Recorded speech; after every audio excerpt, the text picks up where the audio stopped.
Mana bu ukamiz nimada masaj yotibdi. Qanday bo'lyapti uka? Masaj isitib va ultrafiyol. Sizga qanday bo'lyapti? Siz mana orqangizda hozir mana elektromagnit nima bilan tokka qo'yganmiz, polni.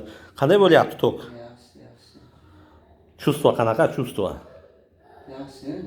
Yaxshi, ha? O'tgan yil ham xijomat qilib ketgan edingiz. Mana hozir yana keldingiz. Tok qanaqa ekan? Tokni ta'sirot bormi biron xil? Zo'r, ha? Ha, yaxshi. Mana bu ukamiz Maslahat beraman. shu bel ushlab qolgan, lebboy shu именно позвоночник ushlab qolgan, qishayib qolgan bo'lsa, mana shular. Mana qarang, mana massaj, yana elektrovolna bilan massaj qilyapmiz. Короче, kelaverasizlar bizning ishxonaga. Yana mana fitoboshka. Ukamiz qanday bo'lyapti uka? Massaj qanday bo'lyapti seniki? Juda go'zal, ha?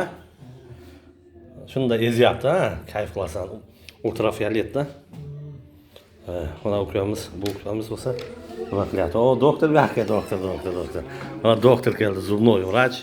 Kelaverasizlar. Ha. Mana ular yaxshi.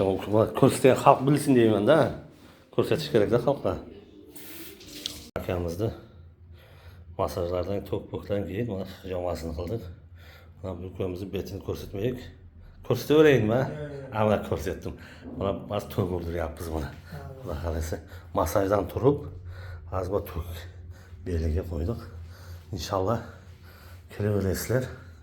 Deya umidamiz. Kasal bo'lmangizlar. Yengillashish uchun kelingizlar. Mana qarang.